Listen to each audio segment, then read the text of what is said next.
Le fidèle Jean, conte des frères Grimm. Il était une fois un vieux roi qui tomba malade. Sentant qu'il allait mourir, il fit appeler le fidèle Jean. C'était son plus cher serviteur, et on le nommait ainsi parce que toute sa vie, il avait été fidèle à son maître. Quand il fut venu, le roi lui dit « Mon fidèle Jean, je sens que ma fin s'approche. Je n'ai de soucis qu'en songeant à mon fils. Il est encore bien jeune, et il ne saura pas toujours se diriger. Je ne mourrai tranquille que si tu me promets de veiller sur lui, de l'instruire de tout ce qu'il doit savoir, et d'être pour lui un second père. »« Je vous le promets, répondit Jean, de ne pas l'abandonner. Je le servirai fidèlement, dit-il, m'en coûter la vie. Je peux donc mourir en paix. Après ma mort, tu lui feras voir tout le palais, toutes les chambres, les salles, les souterrains, avec les richesses. Seulement, tu ne le laisseras pas entrer dans la dernière chambre de la grande galerie, où se trouve le portrait de la princesse du Dôme d'Or. Car s'il voit ce tableau, il ressentira pour elle un amour irrésistible, qui lui fera courir les plus grands dangers. Tâche de l'en préserver. » Le fidèle Jean réitéra ses promesses, et le vieux roi, tranquillisé, posa sa tête sur l'oreiller et expira. Quand on eut mis le vieux roi au tombeau, Jean raconta à son jeune successeur ce qu'il avait promis à son père au lit de mort. « Je le tiendrai, ajouta-t-il, et je vous serai fidèle comme je l'ai été à votre père, dut-il m'en coûter la vie. » Après que le grand deuil fut passé, Jean dit au roi « Il est temps que vous connaissiez votre héritage. Je voudrais vous faire voir le palais de votre père. » Il le conduisit partout, du haut en bas. Elle lui fit voir toutes les richesses qui remplissaient les splendides appartements, en omettant seulement la chambre où était le dangereux portrait. Il avait été placé de telle sorte que lorsqu'on ouvrait la porte, on l'apercevait aussitôt. Le jeune roi vit bien que le fidèle Jean passait toujours devant cette porte sans l'ouvrir, et il lui demanda pourquoi. « C'est, répondit l'autre, parce qu'il y a dans la chambre quelque chose qui vous ferait peur. »« J'ai vu tout le château, dit le roi, je veux savoir ce qu'il y a ici. » Et il voulait ouvrir de force. Le fidèle Jean le retint encore et lui dit « J'ai promis à votre père à son lit de mort de ne pas vous laisser entrer dans cette chambre. Il en pourrait résulter les plus grands malheurs pour vous et pour moi. Le malheur le plus grand, c'est que ma curiosité ne soit pas satisfaite. Je n'aurai de repos que lorsque mes yeux auront vu. » Le fidèle Jean, voyant qu'il n'y avait plus moyen de s'y refuser, alla le cœur bien gros et en soupirant beaucoup chercher la clé au grand trousseau. Quand la porte fut ouverte, il entra le premier, tâchant de cacher le portrait avec son corps. Tout fut inutile. Le roi, en se dressant sur la pointe des pieds, l'aperçut par-dessus son épaule. Mais en voyant cette image de jeune fille si belle et si brillante d'or et de pierreries, il tomba, sans connaissance, sur le parquet. Le fidèle Jean le releva et le porta sur son lit, tout en murmurant « Le malheur est fait. Grand Dieu, qu'allons-nous devenir ?» Et il lui fit prendre un peu de vin pour le réconforter. Le premier mot du roi, quand il revint à lui, fut pour demander quel était ce beau portrait. « C'est celui de la princesse du Dôme d'Or, répondit le fidèle Jean. Mon amour pour elle est si grand, continua le roi, que si toutes les feuilles des arbres étaient des langues, elles ne suffiraient pas à l'exprimer. Ma vie tient désormais à sa possession. Tu m'aideras, toi, qui es mon fidèle serviteur. » Le fidèle Jean réfléchit longtemps à la manière dont il convenait de s'y prendre, car il était difficile, même, de se présenter devant les yeux de la princesse.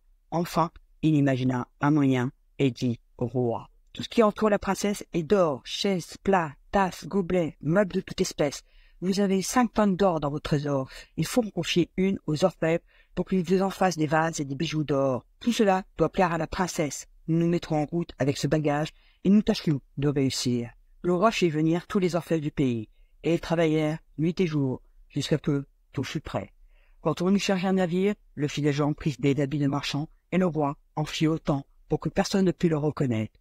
Puis, ils mirent la voile et naviguèrent jusqu'à la ville où demeurait la princesse du Dôme d'Or. Le fidèle Jean débarqua seul et laissa le roi dans le navire. « Peut-être, lui dit-il, ramènerai chez la princesse, et il eut soin que tout soit en ordre, que les vases d'or soient exposés, que le navire soit paré et en fait. » Là-dessus, il remplit sa ceinture de plusieurs petits bijoux d'or et se rendit directement au palais du roi. Il vit, en entrant dans la cour, une jeune fille qui puisait de l'eau à une fontaine avec 2 seaux d'or. Comme elle se retournait pour s'en aller, elle aperçut l'étranger et lui demanda qui il était. « Je suis marchand. » Et, ouvrant sa ceinture, il lui fit voir ses marchandises. « Que de belles choses !» s'écria-t-elle, et posant ses sous à terre, elle se mit à considérer tous les bijoux, les uns après les autres. « Il faut que la princesse voie tout cela, elle vous l'achètera, elle qui aime tant les objets d'or. » Et le prenant par la main, elle le fit monter dans le palais, car c'était une femme de chambre.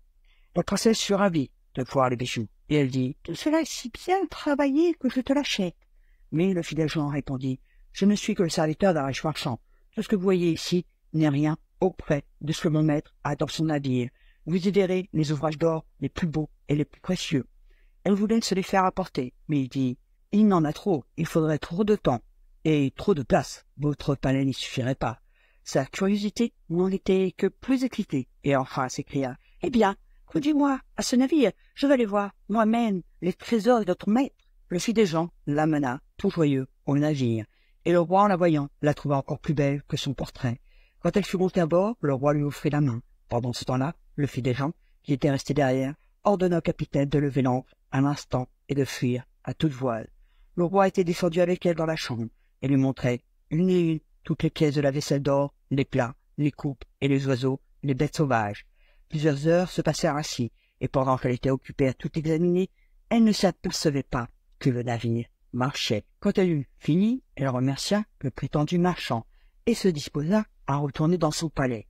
Mais arrivée sur le pont, elle s'aperçut qu'elle était en pleine mer, bien loin de la terre, et que le navire cinglait à pleine voile. « Je suis trahi !» s'écria-t-elle dans son effroi. « On m'emmène, est tombé au pouvoir d'un marchand, j'aimerais mieux mourir. » Mais le roi lui dit en lui prenant la main, « Je ne suis pas marchand, je suis roi, et d'une aussi bonne famille que la vôtre. Si je vous ai enlevé par ruse, ne l'attribuez qu'à la violence de mon amour.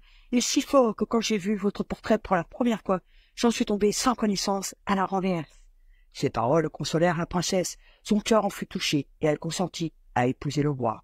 Pendant qu'il naviguait en pleine mer, le fils des gens, étant assis un jour à l'avant du navire, aperçut dans l'air 3 corneilles qui vinrent se poser devant lui. Il prêta l'oreille à ce qu'elles se disaient entre elles, car elle comprenait leur langage. « Qui bien disait la première et m'amène à passer le d'or. »« Oui, répondit le second, mais il ne tient pas encore. »« Comment? La troisième est assise près de lui. »« Qu'importe, reprit la première. Quand ils débarqueront, on présentera au roi un cheval roux. Il voudra le monter, mais s'il le fait, le cheval s'élancera dans les airs avec lui, et on n'aura plus jamais de leurs nouvelles. »« Mais, dit la seconde, n'y a-t-il donc aucune ressource? » « Il y en a une, dit la première. Il faut qu'une autre personne s'élance sur le cheval et que saisissant dans les fonds au pistolet, elle le tue. On préserverait ainsi le roi, mais qui peut savoir cela?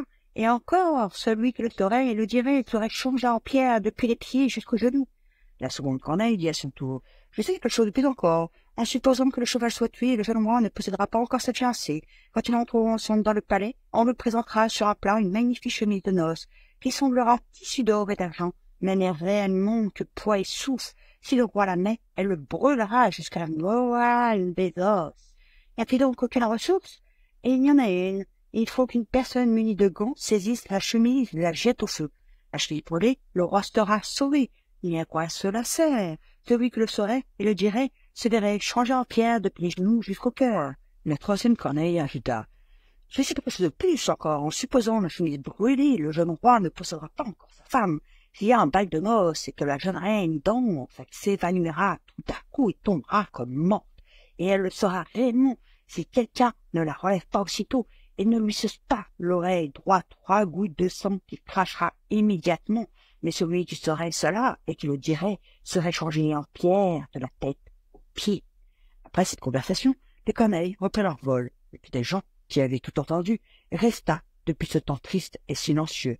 Se taire, c'était le malheur du roi, mais parler, c'était sa propre perte. Enfin, il se dit à lui-même, « Je sauverai mon maître, dit-il, m'en coûter la vie. » Au débarquement, tout se passa comme la corneille l'avait prédit. Un magnifique cheval roux fut présenté au roi. « Bien, je vais le monter jusqu'au palais. » Et il allait l'enfourcher quand le fidèle Jean, passant devant, s'élança dessus, tira le pistolet des fonds et tua le cheval. Les autres serviteurs du roi, qui n'aimaient guère le fidèle Jean, s'écrièrent qu'il fallait être fou pour tuer un si bel animal, que le roi allait monter. Mais le roi leur dit, « Taisez-vous, laissez-le faire, c'est mon fidèle Jean, il a sans doute ses raisons pour agir ainsi. » Ils arrivèrent au palais, et dans la première salle, la chemise de noces était posée sur un plat, il semblait qu'elle fût d'or et d'argent.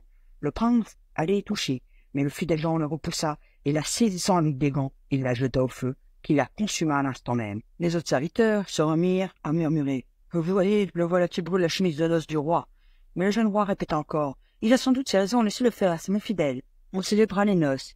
Il y eut un grand bal, et la mariée commença à danser. Dès ce moment, le fidèle Jean ne la perdit pas des yeux.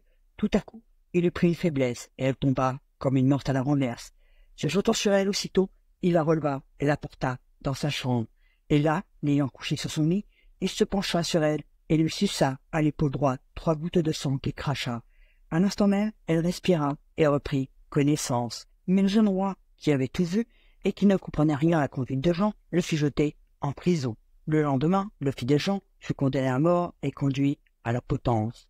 Étant déjà monté à l'échelle, il dit « Tout homme qui va mourir pour parler avant sa fin en aurait-je le droit ?»« Je te l'accorde, dit le roi. »« Eh bien, on m'a condamné injustement, et je n'ai pas cessé de t'être fidèle. » Alors, il raconta comment il avait entendu sur mer la conversation des corneilles, et comment tout ce qu'il avait fait était nécessaire pour sauver son maître. « Oh, mon fidèle Jean, s'écria le roi, je te fais grâce, faites-le descendre. » Mais au dernier mot qu'il avait prononcé, le fidèle Jean était tombé sans vie. Il était changé en pierre. Le roi et la reine en eurent un grand chagrin. Hélas, dit le roi, tant de dévouement a été mal récompensé. Il fit porter la statue de pierre dans sa chambre à coucher, près de son lit. Chaque fois qu'il la voyait, il répétait en pleurant « Hélas, mon fidèle Jean, que ne puis-je te rendre la vie ?» Au bout de quelque temps, la reine mit au monde 2 fils jumeaux qui furent la joie de leurs parents. Un jour que la reine était à l'église et que les 2 enfants jouaient dans la chambre avec leur père, ses yeux tombèrent sur la statue et il ne put s'empêcher de répéter encore « Hélas, mon fidèle Jean, que ne puis-je te rendre la vie ?» Mais la statue, prenant la parole, lui dit « Tu le peux si tu veux y consacrer ce que tu as de plus cher. »« Tout ce que je possède au monde, s'écria le roi, je le sacrifierai pour toi. »« Eh bien, dit la statue, pour que je recouvre les distances, il faut que tu coupes la tête à tes 2 fils et que tu me frottes tout entier avec leur sang. » Le roi pâlit en entendant cette horrible condition, mais songeant au dévouement de ce fidèle serviteur qui avait donné sa vie pour lui, il tira son épée et de sa propre main, il abattit la tête de ses enfants et frotta la pierre avec leur sang. À l'instant même, la statue se ranima et le fidèle Jean apparut, frais et dispos devant lui. Mais il dit au roi, « Ton dévouement pour moi aura sa récompense. » Et prenant les têtes des enfants, il les replaça sur leurs épaules et frotta les blessures avec leur sang. Au même moment, ils revinrent à la vie et se mirent à sauter et à jouer comme si rien n'était arrivé. Le roi était plein de joie. Quand il entendit revenir la reine, il fit cacher Jean et les enfants dans une grande armoire. Lorsqu'elle entra, il demanda « As-tu prié à l'église ?»« Oui, et j'ai constamment pensé au fidèle Jean, si malheureux à cause de nous. »« Chère femme, nous pouvons lui rendre la vie, mais il nous en coûtera celle de nos 2 fils. » La reine pâlit, et son cœur se serra. Cependant, elle répondit « Nous lui devons ce sacrifice à cause de son dévouement. » Le roi, charmé de voir qu'elle avait pensé comme lui, alla ouvrir l'armoire et fit sortir le fidèle Jean et les 2 enfants. Dieu soit loué, il est délivré, et nous avons nos fils. Et il raconta à la reine tout ce qui s'était passé, et ils vécurent tous heureux, ensemble, jusqu'à la fin. Merci de m'avoir écouté, et on se retrouve bientôt pour de nouvelles aventures.